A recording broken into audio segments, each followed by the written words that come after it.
ಇವತ್ತು ಸಾಕಪ್ಪ ಸಾಕು, ಈ ಕಾಂಗ್ರೆಸ್ ಅಂತಕ್ಕಂಥ ಭ್ರಷ್ಟ ಸರ್ಕಾರ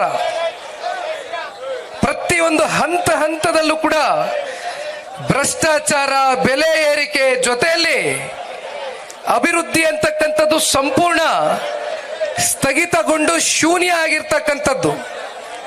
ಇವೆಲ್ಲವನ್ನ ಖಂಡಿಸಿ ಇವತ್ತು ರಾಜ್ಯದ ಜನತೆಗೆ ಭಾವನೆಗೆ ಸ್ಪಂದಿಸಬೇಕು ಅಂತಕ್ಕಂಥ ಹಿನ್ನೆಲೆಯಲ್ಲಿ ಇವತ್ತು ಇಡೀ ಜೆಡಿಎಸ್ ಪಕ್ಷದ ಸಂಪೂರ್ಣ ಮುಖಂಡರುಗಳು ಇವತ್ತು ಈ ಒಂದು ಕಾರ್ಯಕ್ರಮದಲ್ಲಿ ಪಾಲ್ಗೊಂಡಿದ್ದಾರೆ. ಎಲ್ಲ ನಮ್ಮ ಮಾಧ್ಯಮದ ಮಿತ್ರರಿಗೆ ನಾನು ಈ ಸಂದರ್ಭದಲ್ಲಿ ಧನ್ಯವಾದಗಳನ್ನ ತಿಳಿಸ್ಲಿಕ್ಕೆ ಬಯಸ್ತೇನೆ. ರಾಜ್ಯಕ್ಕೆ ಈ ಒಂದು ಹೋರಾಟದ ಇಂಚಿಂಚು ಮಾಹಿತಿಯನ್ನ ಕೊಡ್ತಕ್ಕಂಥ ಪ್ರಾಮಾಣಿಕ ಪ್ರಯತ್ನವನ್ನ ಏನ್ ಮಾಡ್ತಾ ಇದ್ದೀರಿ, ತಮ್ಮೆಲ್ರಿಗೂ ಮತ್ತೊಮ್ಮೆ ಹೃದಯದಿಂದ ಧನ್ಯವಾದಗಳನ್ನ ಸಲ್ಲಿಸ್ತಾ, ಇನ್ನೇನು ಕೆಲವೇ ಕ್ಷಣಗಳಲ್ಲಿ ಈ ರಾಜ್ಯ ಕಂಡಂತ ಅಪರೂಪ ನಾಯಕರು ರಾಜ್ಯದಲ್ಲಿ 2 ಬಾರಿ ಮುಖ್ಯಮಂತ್ರಿಗಳಾಗಿ ಪ್ರತಿಯೊಬ್ಬ ಕನ್ನಡಿಗನ ಹೃದಯವನ್ನ ಈಗ ತಾನೇ ಆಗಮಿಸಿರ್ತಕ್ಕಂಥ ಕೇಂದ್ರದ ಸಚಿವರು ಸನ್ಮಾನ್ಯ ಕುಮಾರಣ್ಣ ಅವರ ನೇತೃತ್ವದಲ್ಲಿ ಇಂದಿನ ಈ ಒಂದು ಹೋರಾಟಕ್ಕೆ ಕರೆಯನ್ನ ಕೊಟ್ಟು ನಾವು ನೀವು ಏನು ಸೇರಿದ್ದೀರಿ, ನಾವು ಕಾಯ್ತಾ ಇದ್ದಂತ ಒಂದು ಕ್ಷಣ ಈಗ ನಾವು ಎದುರು ನೋಡ್ತಕ್ಕಂಥದ್ದಕ್ಕೆ ಸನ್ಮಾನ್ಯ ಕುಮಾರಣ್ಣ ಅವರು ಇನ್ನೇನು ವೇದಿಕೆಗೆ ಆಗಮಿಸ್ತಾ ಇದ್ದಾರೆ. ರಾಜ್ಯದಲ್ಲಿ ಕಾಂಗ್ರೆಸ್ನ ಪಕ್ಷ ಆಡಳಿತಕ್ಕೆ ಬಂದು 2 ವರ್ಷಗಳು ಬಹುಶಃ ಮುಂದಿನ ತಿಂಗಳು ಪೂರೈಸಲಿದೆ. ಆದರೆ ಕಳೆದ 2 ವರ್ಷಗಳಿಂದ ನಿರಂತರವಾಗಿ ಯಾವುದಾದ್ರೂ ಒಂದು ರೀತಿ ಬೆಲೆ ಏರಿಕೆ ಮಾಡುವ ಮೂಲಕ ರಾಜ್ಯದ ಜನತೆಗೆ ಅತ್ಯಂತ ಸಂಕಷ್ಟದ ದಿನಗಳನ್ನು ಎದುರು ನೋಡ್ತಕ್ಕಂಥದ್ದಕ್ಕೆ ಇವತ್ತು ಈ ಕಾಂಗ್ರೆಸ್ನ ಪಕ್ಷ ಏನು ಕಾರಣಕರ್ತರಾಗಿದ್ದಾರೆ. ಇವತ್ತು ಬರ್ತ್ ಸರ್ಟಿಫಿಕೇಟ್ ಇಂದ ಹಿಡಿದು ಡೆತ್ ಸರ್ಟಿಫಿಕೇಟ್ ವರೆಗೂ ಕೂಡ 900% ಇವತ್ತು ಹೆಚ್ಚಳ ಮಾಡಿರ್ತಕ್ಕಂಥದ್ದು. ಅಷ್ಟೇ ಅಲ್ಲ, ಇವತ್ತು ಇತ್ತೀಚೆಗಷ್ಟೇ ಬೆಂಗಳೂರು ನಗರದಲ್ಲಿ ಕಸ ಎತ್ತಲಿಕ್ಕೂ ಕೂಡ ಸ್ಕ್ವೇರ್ ಫೀಟ್ಗೆ ಇವತ್ತು ಹಣವನ್ನ ಫಿಕ್ಸ್ ಮಾಡಿರ್ತಕ್ಕಂಥದ್ದು. ಇನ್ನ ಮೆಟ್ರೋನಲ್ಲಿ ಓಡಾಡಿ ಅಂತ ಹೇಳ್ತೀರಿ, ಮೆಟ್ರೋ ಸವಾರರಿಗೆ 64% ಶುಲ್ಕ ಹೆಚ್ಚಳ ಮಾಡಿದ್ದೀರಿ. ಮಾತೆತ್ತಿದ್ರೆ bus free, bus free, bus pass free ಅಂತೀರಿ. ಬಸ್ಸಿನ ಪ್ರಯಾಣಿಕರಿಗೂ ಕೂಡ 36% ಶುಲ್ಕ ಹೆಚ್ಚಳ ಮಾಡಿದ್ದೀರಿ. ಆಸ್ಪತ್ರೆ OPDಗಳ ಶುಲ್ಕ ಹೆಚ್ಚಳ ಮಾಡಿದ್ದೀರಿ. ಬಹುಶಃ ಇನ್ನು ಒಂದು ಕಡೆ ಮಾತ್ರ ನೀವು ಬೆಲೆ ಏರಿಕೆ ಮಾಡಿಲ್ಲ. ನಾವು ಉಸಿರಾಡ್ತಾ ಇದೀವಲ್ಲ ಗಾಳಿ, ಉಸಿರಾಡ್ತಾ ಇರ್ತಕ್ಕಂಥ ಆ ಗಾಳಿ ಒಂದ್ರ ಮೇಲೆ ನೀವು ಇಲ್ಲಿವರೆಗೂ ಬೆಲೆ ಏರಿಕೆ ಮಾಡಿಲ್ಲ. ಅದು ಒಂದನ್ನ ಹೊರತುಪಡಿಸಿ ನಿರಂತರವಾಗಿ ರಾಜ್ಯದ ಪ್ರತಿಯೊಬ್ಬ ಸಮುದಾಯ, ವರ್ಗ, ಧರ್ಮದ ಪ್ರತಿಯೊಬ್ಬ ಜನತೆಯ ಮೂಲ ಇವತ್ತು ನೀವು ಯಾವ ರೀತಿಯಾದಂಥ ಬೆಲೆ ಏರಿಕೆ ಮಾಡಿದಿರಿ ಅಂತಕ್ಕಂಥದ್ದನ್ನ ಇವತ್ತು ಜನಸಾಮಾನ್ಯರು ಪ್ರತಿ ಗಲ್ಲಿ ಗಲ್ಲಿಲಿ, ಹಳ್ಳಿ ಹಳ್ಳಿಲಿ, ಇವತ್ತು ಬೀದಿಗಳಲ್ಲಿ ಚರ್ಚೆ ಮಾಡ್ತಾ ಇದ್ದಾರೆ. ಇತ್ತೀಚಿನ ದಿನಗಳಲ್ಲಿ ಮಾಧ್ಯಮದಲ್ಲಿ ಮುನ್ನೆಲೆಗೆ ಬಂದಿರತಕ್ಕಂಥ ವಿಚಾರ, ಇದನ್ನು ನಾವು ಬಹಳ ಗಂಭೀರವಾಗಿ ಪರಿಗಣನೆಗೆ ತಗೊಳ್ಬೇಕಾಗ್ತದೆ. ಕಾರಣ, ಮಾಧ್ಯಮದಲ್ಲಿ 1-2 ದಿನಗಳ ಹಿಂದೆ ಒಂದು ಸುದ್ದಿ ಪ್ರಕಟಣೆ ಆಗಿತ್ತು. ರಾಜ್ಯದ ಮುಖ್ಯಮಂತ್ರಿಗಳ ಆರ್ಥಿಕ ಸಲಹೆಗಾರರು, ರಾಜ್ಯದ ಮುಖ್ಯಮಂತ್ರಿಗಳ ಆರ್ಥಿಕ ಸಲಹೆಗಾರರು ಕರ್ನಾಟಕ ರಾಜ್ಯಕ್ಕೆ ಭ್ರಷ್ಟಾಚಾರದಲ್ಲಿ ಎಷ್ಟನೇ ಸ್ಥಾನ ಕೊಟ್ಟಿದ್ದಾರೆ? ಎಷ್ಟನೇ ಸ್ಥಾನ ಕೊಟ್ಟಿದ್ದಾರಣ್ಣ? ಯಾರು ಕೊಟ್ಟಿರೋದು? ಸ್ವಪಕ್ಷದ ಶಾಸಕರಲ್ಲ ಅವರು, ಆರ್ಥಿಕ ಸಲಹೆಗಾರರು ಈ ರಾಜ್ಯದ ಮುಖ್ಯಮಂತ್ರಿಗೆ ಅವರೇ ಖುದ್ದು ಇವತ್ತು ಬಸವರಾಜ ರಾಯರೆಡ್ಡಿ ಅವರು. ಅವ್ರಿಗೆ ನಿಜಕ್ಕೂ ನಾನು ಧನ್ಯವಾದ ಸಲ್ಲಿಸಬೇಕು. ವಾಸ್ತವಾಂಶ ಮಾತಾಡಿದಿರಿ ಬಸವರಾಜ ರಾಯರೆಡ್ಡಿ ಸಾಹೇಬ್ರೆ. ಆದ್ರೆ ನೀವು ಕಳೆದ ಸಾರ್ವತ್ರಿಕ ಚುನಾವಣೆಯಲ್ಲಿ ಕಾಂಗ್ರೆಸ್ನವರು ಒಂದು ಅಭಿಯಾನ ಮಾಡಿದ್ರು. ನಮ್ಮೆಲ್ರಿಗೂ ಜ್ಞಾಪಕ ಇದೆ ಅಲ್ವೇ? ಏನ್ ಅಭಿಯಾನ ಮಾಡಿದ್ರಿ? ಆ ಅಭಿಯಾನದಲ್ಲಿ ಏನ್ ತಿಳಿಸಿದ್ರಿ? ಪೇ ಸಿಎಂ ಕ್ಯಾಂಪೇನ್ ಅಂತ ಮಾಡಿದ್ರಿ. 40% ಕಮಿಷನ್ ಹೊಡಿತಾ ಇದ್ದಾರೆ ಅಂದಿನ ಸರ್ಕಾರ ಅಂತಕ್ಕಂಥದ್ದನ್ನ ಘಂಟಾಘೋಷವಾಗಿ ಹೇಳಿದ್ರಿ. ನಮಗೊಂದು ಅವಕಾಶ ಕೊಡಿ, ಕಮಿಷನ್ ಅಂತಕ್ಕಂಥದ್ದನ್ನ, ಭ್ರಷ್ಟಾಚಾರ ಅಂತಕ್ಕಂಥದ್ದನ್ನ ಸಂಪೂರ್ಣವಾಗಿ ಈ ರಾಜ್ಯದಲ್ಲಿ ನಿರ್ಮೂಲನೆ ಮಾಡ್ತೇವೆ ಅಂತಕ್ಕಂಥದ್ದನ್ನ ಮಾತನ್ನ ಕೊಟ್ರಿ. ಆದ್ರೆ ಈಗ ಪರಿಸ್ಥಿತಿ ಏನಾಗಿದೆ?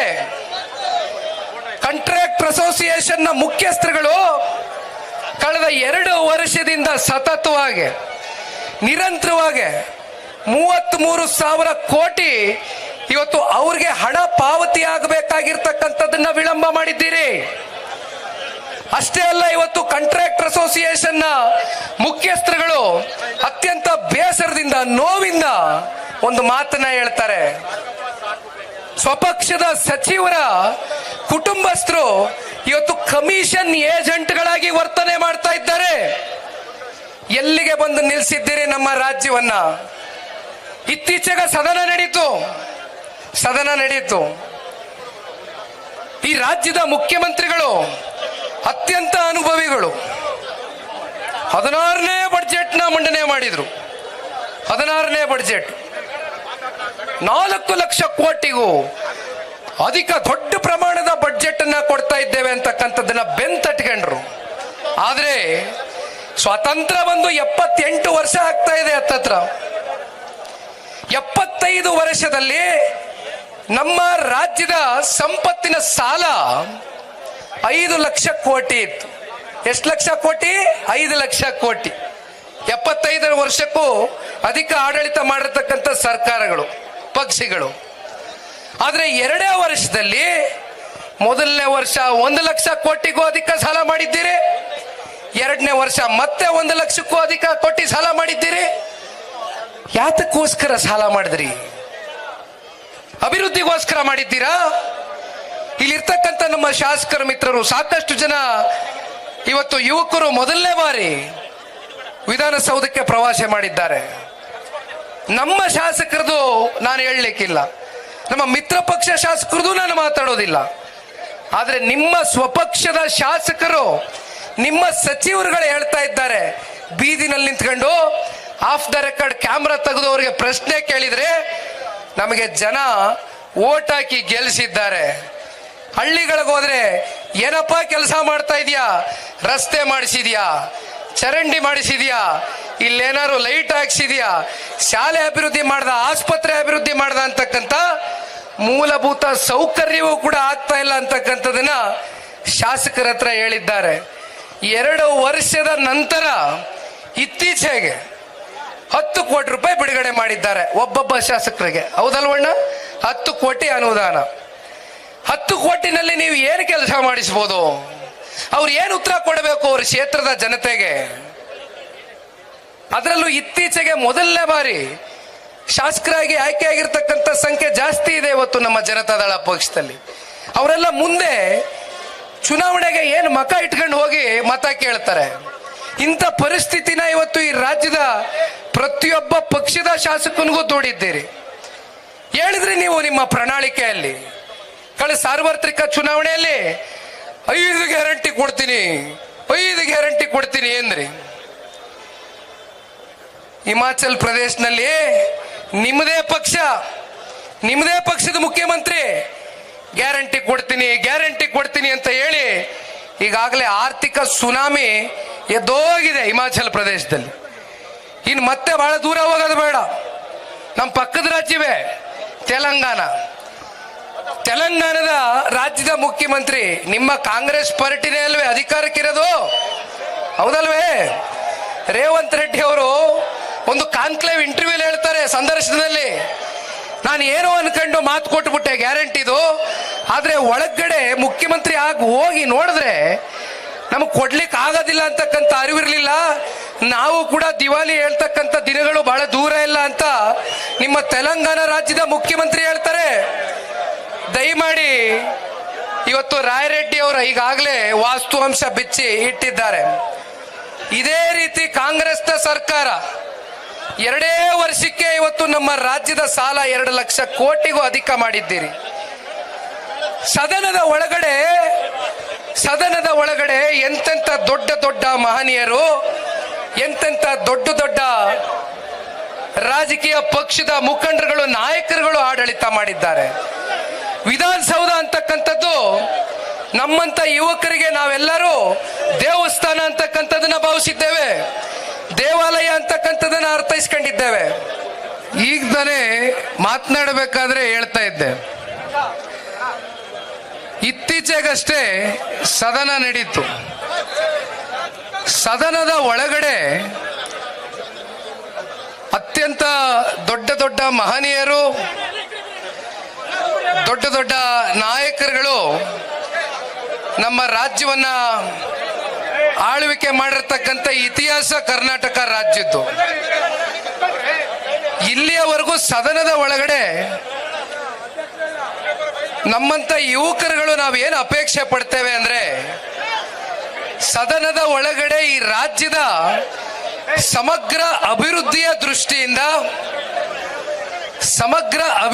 ದೃಷ್ಟಿಯಿಂದ ವಿಷಯಾಧಾರಿತವಾದಂತ ಒಂದು ಚರ್ಚೆಯನ್ನ ನಮ್ಮಂತ ಯುವ ಜನಪ್ರತಿನಿಧಿಗಳು ಅಪೇಕ್ಷೆಯನ್ನ ಪಡ್ತೇವೆ, ನಿರೀಕ್ಷೆಯನ್ನ ಪಡ್ಕೊಳ್ತೇವೆ. ಆದ್ರೆ ವಿಪರ್ಯಾಸ, ಸದನದ ಒಳಗಡೆ ಯಾವ ಟಾಪಿಕ್ಗಳು ಡಿಸ್ಕಷನ್ ಆಗ್ತಾ ಇದೆ ಅಂದ್ರೆ, ಸರ್ಕಾರದ ಸಚಿವರು ಹನಿ ಟ್ರ್ಯಾಪ್ ಬಗ್ಗೆ ಮಾತನಾಡ್ತಾರೆ.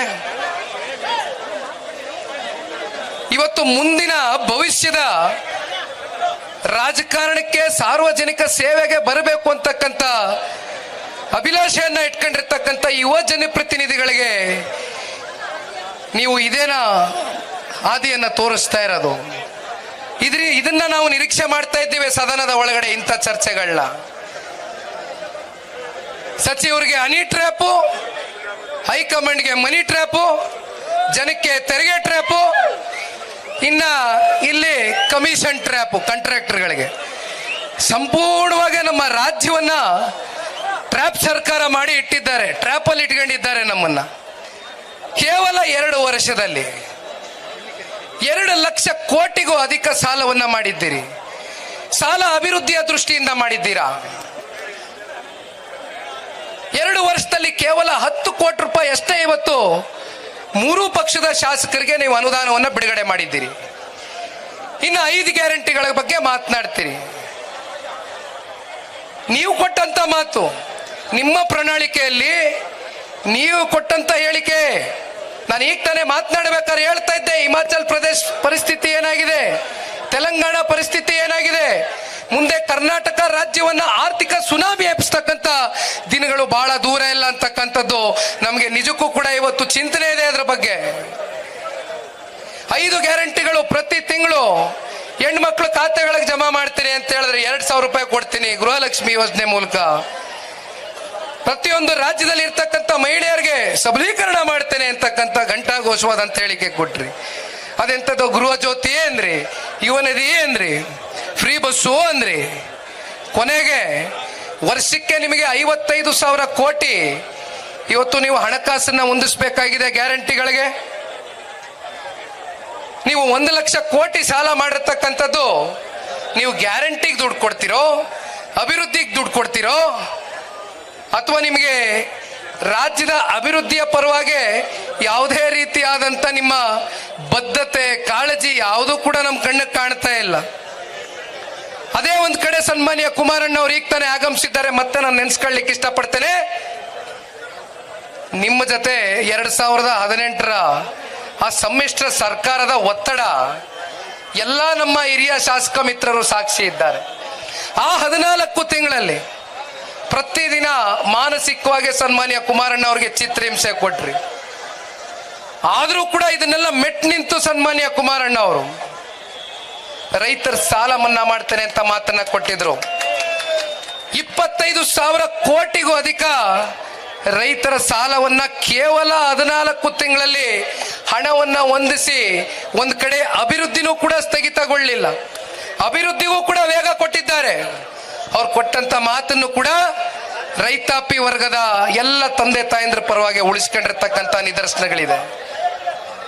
ಎಷ್ಟು ತರದ ಅವಮಾನಗಳು ಮಾಡಿದ್ದೀರಿ ಸನ್ಮಾನ್ಯ ಕುಮಾರಣ್ಣ ಅವರಿಗೆ,